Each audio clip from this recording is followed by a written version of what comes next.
Hello everyone, this is Coach Matt for the Seattle Chess School, and today's video we are going to make a case for what is known as the Holmov Gambit in the Petroff defense. This might be easier remembered to be called the copycat variation of the Petroff, which is e4, e5, knight f3, knight f6, knight takes pawn, and instead of d6 or the wildly popular Stafford Gambit with knight c6, I'm going to try to make a case for knight takes e4. Now, for many, many years, this was considered completely losing. And most chess coaches that I know actually often teach this position as something as a warning to the kids on what happens when you copy your opponent's moves for too long. And of course, the most common move that is played here is queen to e2, which immediately attacks the knight. And everybody knows that if the knight moves, white will play knight c6 check and win the queens. So for those of you that have never seen this before, if the knight is retreats out of the attack, suddenly the queen is lined up on the king, and by playing knight to c6, you win the queen, whether or not black blocks. The black tries to defend the knight with the pawn on d5 or f5.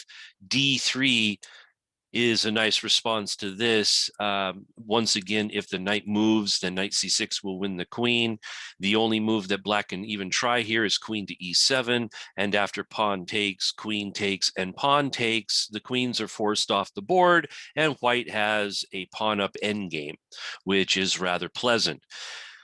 Now, in the lines I'm going to recommend, this type of thing will actually be happening, except black will have a much better position. So going back to the key position, knight to e4. So the idea here is that if white plays the main move queen to e2, we will actually continue to copy with queen to e7. Before we look at those lines, let's look at some sidelines here that white can play on move 4. For example, if white plays d3 to force the knight away, like so, this is like a fairly normal Petroff, and it can even become so after, say, a move like d4, d6, knight runs away, and then d5, eventually achieving a Petroff-like pawn structure, which is very similar to the exchange French, actually. So this is certainly possible. If white tries to go for the knight c6 tactic now, here in this position, black is not relegated to putting the queen in front as they are in most normal Petroff lines, and can just simply play bishop to e7 followed by castles with a perfectly playable game. Okay, so a secondary line is that if white actually plays d4 in this position, black, of course, has the option of playing d6 first and kicking the knight away and then playing d5. Black also has the option of playing d5 immediately, and this is a known main line of the Petroff, where black usually follows this up with knight to d7. So you would have to have, in order to play this line, you will have to have some main lines of the Petroff already in your repertoire. So just a little warning there. There is, in fact, a nice little trap here if white decides to go for the Cochrane Gambit, which is knight takes f7. This has the idea of if that king captures on f7, white will play queen to h5 check and follow this up with queen to d5 check, which will pick up the knight again back on e4. Unfortunately for white, there is a winning move for black in this position, and that is queen to e7. And here white can resign. Black is actually threatening the tactic that we talked about earlier on here by playing knight c3 check, which will win the queen. And in addition to this, the knight is double attacked here, and so black wins at least a piece, I would say, and this is completely losing. So any sidelines really aren't that swell. If white plays a sideline like knight c3, which is also a very popular anti-Petroff weapon from the normal move order, which is d6, knight f3, knight takes pawn, knight c3 in this position. But here, after the copycat variation, knight c3 is just simply met by queen to e7. This again hits the knight. If the knight moves away, now it's black that gets the knight to c3 tactic, winning the queen. And so after capture and capture, queen to e2, black can just simply develop a piece normally like this. And black already has fairly easy equality, which isn't the most exciting thing in the world. However, if we can achieve equality with the black pieces after 6 moves, this is actually quite an accomplishment. So this is quite nice. So anybody that knows anything about this position knows that the main move is queen to e2. So this attacks the knight. And here the continuation must be queen to e7. This is actually the only good move in the position. And here white can win the knight temporarily because black can play d6. So now the knight is pinned to the queen. So the knight will be won back. However, white will win a pawn in this position. Now, one of the reasons why I'm actually going to try to make a case for this particular defense is that the wildly popular Stafford gambit with knight to c6, in this position, when white captures and black captures with the d pawn, of course, there are many videos out there that will show you that black puts the bishop on c5, and there are chances to play knight to g4, and in some cases you flick in h5 to enforce this move, and the queen could be placed on a number of nice squares, and the bishop is really nice. The thing I would like to point out is that if white plays d3 and black plays bishop c5, setting up all these different tactics, and white plays the ever simple h3 in this position, black, in order to continue on with this particular attack, actually has to sacrifice a piece. So this means black actually has to play bishop, either bishop takes f2 check, king takes f2, knight takes e4 check, and here white cannot capture because of queen takes queen, and white must play king f3 and try to survive this position. Now, white's king, of course, is floating around in outer space, which looks really pleasant for black. However, black did have to invest a piece in order to accomplish this. And therefore, if white, of course, does their homework in this position and knows where the pieces go and how to defend the king, playing white here, you might actually emerge an extra piece ahead. The only other variation that black can play is knight takes e4, which also sacrifices a piece because white can capture this, and then black plays for bishop takes f2. And in this position, white cannot take the bishop because the queen is hanging. But white is forced once again to walk the plank and go out into outer space. In this position, white's king again looks uncomfortable, but if those of you that do your homework in this position, you will see that there are ways that white can defend the king and still emerge a piece ahead, even though you will have slight discomfiture. So the difference between this and the copycat variation is that black will only have to throw away a pawn. Knight takes e4, queen e2, queen to e7, and then after queen takes e4, d6, black will win the knight back, but of course, with either f4 or d4, white will be up a pawn. But we do not have to pitch in an extra piece in order to keep this initiative going. We are only going to throw away the pawn.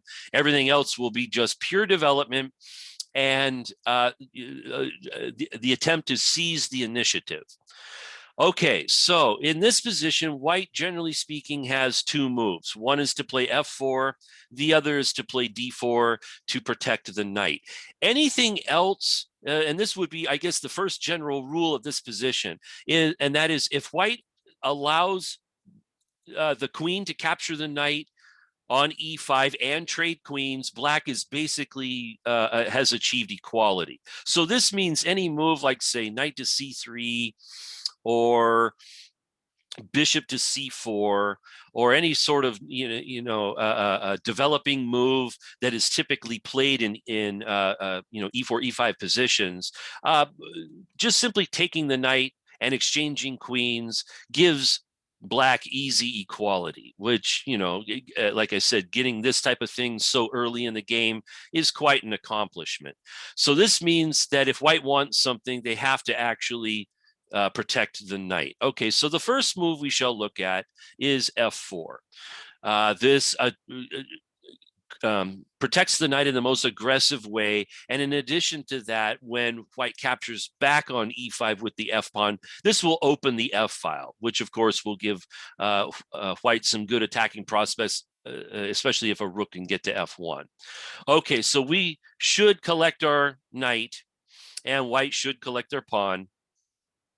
And here there is some moves that can be played. The ancient move was f6, just simply building up on the e5 pawn. Knight c6 is also a possibility. However, in some cases, we have to watch out for a bishop to b5 pin or a pawn to d5 reinforcement. The move I would like to make a case for is f5, which is a known move. And the idea here is that white cannot en passant and must move the queen somewhere. Now, there's a whole variety of moves, queen f4. One example I'll just simply give here is queen to e3, just simply holding onto the pawn. Knight c6, developing and attacking the pawn. And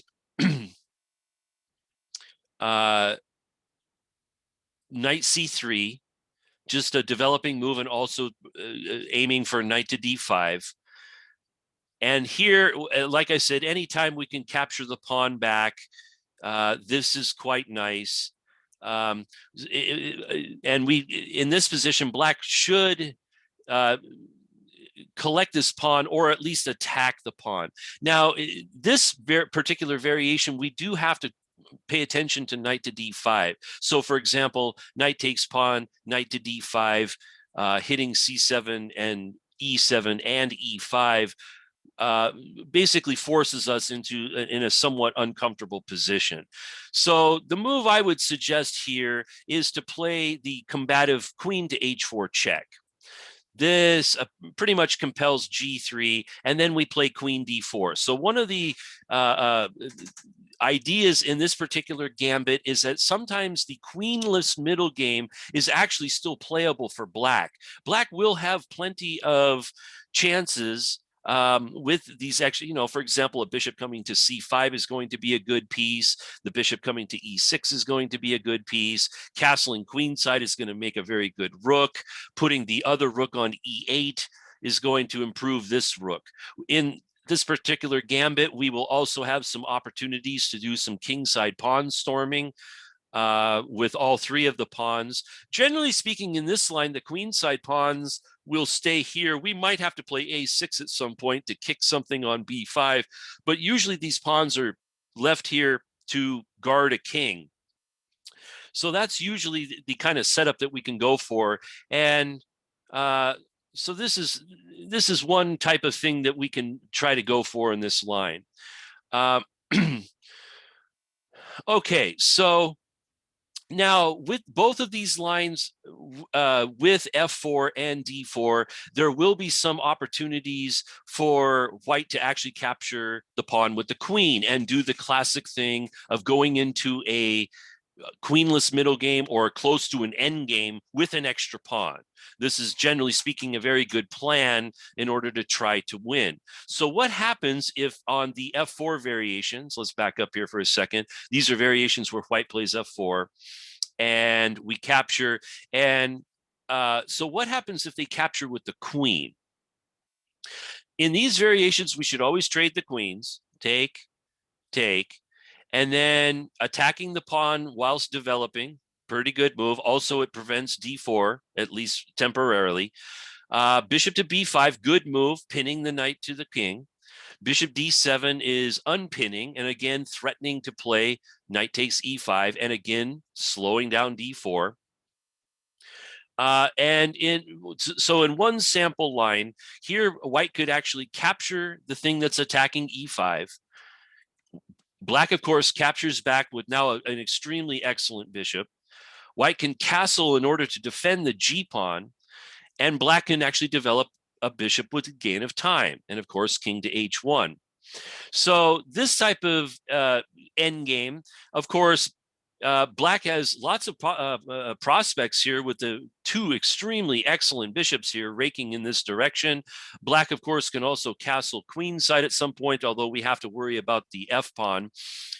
Because these bishops are so excellent, Black also has the march of the H pawn, and if, of course, Black if it could get the pawn to H3, this will cause some unpleasant pressure. So, of course, White will have to play H3 at some point to stop that. But this, I think, gives a lot of compensation for the pawn that Black has sacrificed, and can lead to some really interesting endgame type tactics. All right, so this is just a small overview of this move. Let's go back to there. Okay, so then the only other good move for White is to play d4. And this, of course, lets out the dark square bishop, and it plays more towards the center and is classical and good. And of course, Black should capture the knight. And here, White again has the two choices of taking with the pawn or taking with the queen. This time around, we'll look at taking with the queen first, because this is very simple. If White captures it with the queen, we should trade queens with check. Pawn takes, and then a very, very key move in this position, and that is bishop to f5, putting immediate pressure on the c pawn. Now, here in this particular position, Black actually has two choices because of the fact that the bishop has been developed this far. Two choices with the knight. The knight can be developed to c6 or it can go to d7. And both these moves will put pressure on the e5 pawn. After the knight is developed, definitely we will castle long in this position because the rook will be great on the open file. This bishop, if possible, will be developed to the c5 square, which will put unpleasant pressure on this diagonal. If we have time, we can put the h rook, of course, also on e8. And then eventually we will play the move f6, which will forcibly open both the e and d files. So we would have some sort of position with these pieces highlighted and playing for f6. And even though we will have a queenless middle game, we will have extremely good pressure on the center of the board. Okay, now on bishop to f5, there are a couple of different moves that White can try here. One of them is to play bishop to d3. This, of course, is sticking with the plan of, hey, I'm up a pawn and all trades should be good for me. Okay, but taking, knight c6 actually hits the pawn on e5. It also is threatening to play knight to b4, which actually has the unpleasant fork on d3 and c2, and Black will simply castle queenside, and the rook on d8 will put a lot of pressure on the d pawn. So in this position, basically, White will be forced to give the pawn back at the very least because of the multitude of threats that Black already has. So bishop to d3 is not the greatest move in the world here. Knight c3 is a little bit better. In some cases, we cannot take on c2 because of the fact that White will just simply develop the bishop and then bring the rook to c1, which opens the c file for the rook, which is extremely good. So in these positions, we should play knight to d7. The idea with knight to d7 here is that on knight c6, we're going to get pinned by a bishop on b5, and that will break up our pawn structure. So at the very least, knight d7 still puts pressure on e5, but avoids the pin. Bishop f4 guards the pawn. Bishop c5 improves the bishop magnificently. And here, after the moves, queenside castle, again followed by rook to the center, followed by f6, should give Black plenty of compensation for the pawn that is sacrificed. All right, so that leaves, after d4, the absolute main move here, which is pawn takes pawn, like this. This is considered the best move, and in this type of position, White has really great chances of holding on to this pawn for a while, but Black still has an open position and excellent chances to put their pieces on really good squares. So the very first move that Black should play here is knight c6, simply attacking the pawn twice. Now, some cases we cannot take this pawn, and in other cases, we shouldn't take the pawn for tactical reasons. So like, for example, if when white plays f4, of course, we shouldn't take this because it's just simply guarded too many times. So, all right. So in this kind of position with f4, the best move here is bishop g4.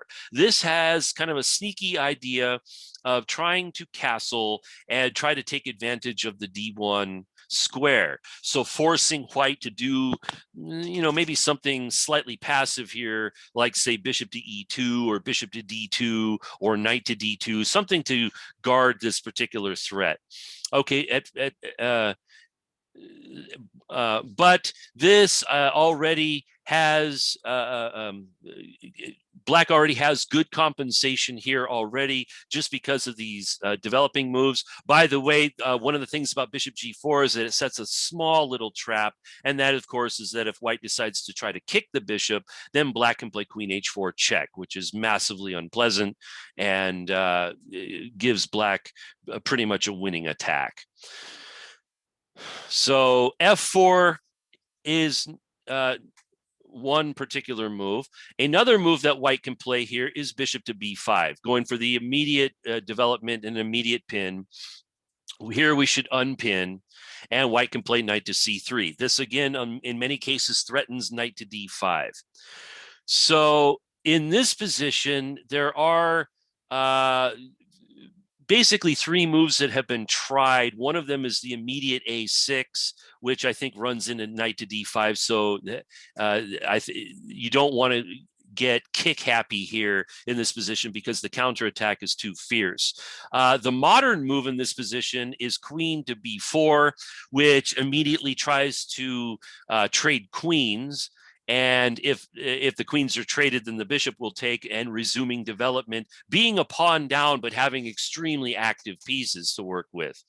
The move that I would consider is the old move, which is just a simple castle. Again, just developing the pieces in the most aggressive way and utilizing the d file. There are many moves in these kind of positions. However, like, for example, bishop to e3, in some cases threatening to take the knight and possibly putting pressure on the a pawn. But even here, we certainly have moves like queen to b4, trying again possibly to trade queens, putting different pressure on the position, attacking b2, attacking e4, putting pressure on e5. Okay, another possibility in going back to this position, knight c6, is to play the immediate knight c3, which is considered white's best move because, again, of the threat of knight to d5. This basically forces black to capture on e5 right away. So this is one of the situations where if we get to capture right away and get our pawn back and trade queens, we should do so. However, after take and take, white does have the move knight to b5, which is a very forcing move, and the way that we have to get out of this, like, for example, playing bishop to d6 is not very good when white can just simply capture, black captures, and black will have an isolated pawn, and white will have the two bishops in a wide open position. That should give white a very stable advantage. So the way that we actually have to defend all of this is to play bishop to b4. The idea here is that if white plays c3, we can defend c7 with this move and continue the game. At some point, we can play a6 and boot the knight away since this is firmly defended. One move that white can play here is bishop to f4 with a skewer, and we can defend this with f6. And white could play a move like castles and have what looks like a very active position. However, in my opinion, there's a very good move here for black. The old move, I believe, is bishop to e6, which is playable. However, I think the simple move king to f7 will give black plenty of chances to get the rook into the game and give them a much more playable position. This move will be explored in the copycat variation in action. And so I will just, I'll let you know that this is the move that we will see in that particular video. The main line that seems to be very popular when masters get this kind of position is for white to play bishop to d2. So this forces the bishops off the board. We have to take check, king takes, and now the threat here is quite unpleasant, and this means that we have to defend it with the king. The most popular move here is king to d8. This guards the pawn on c7, but does not block the bishop. So this means the bishop can be developed on the next move. It may be possible that we could actually guard the pawn with king to d7 and block the bishop temporarily. And then if white plays something like rook to d1, which seems like a logical move, black might be able to hide out the king on c6 and actually go into outer space themselves. So both of these moves might be possible. King to d8, and this type of position, I would say that white might be a tad better. On the other hand, black has very good chances of defending this ending at least, and then also at the very least, black has got their pawn back, so we're not defending an ending, a pawn down anymore. But this is not really to everyone's taste to get a position like this after 12 moves where you've whittled them down to an end game really quickly. So this type of thing might actually bother some players who like to play aggressively with the white pieces. In this type of thing, we've actually drug them into an ending very similar to the Berlin defense of the Ruy Lopez, where they exchange pieces and get into end games really fast as well. This is kind of in the same spirit.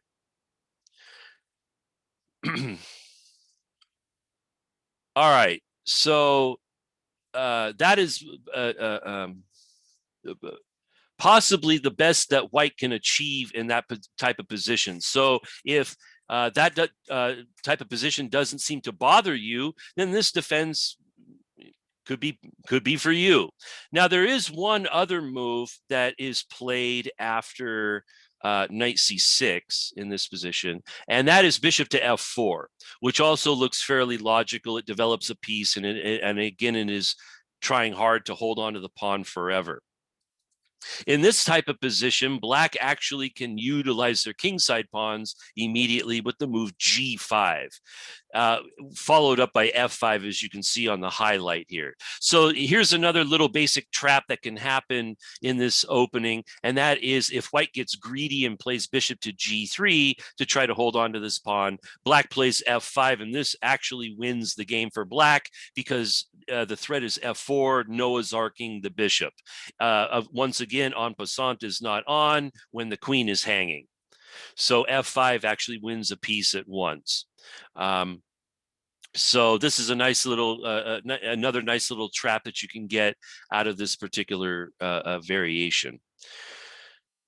So I think that will about wrap it up.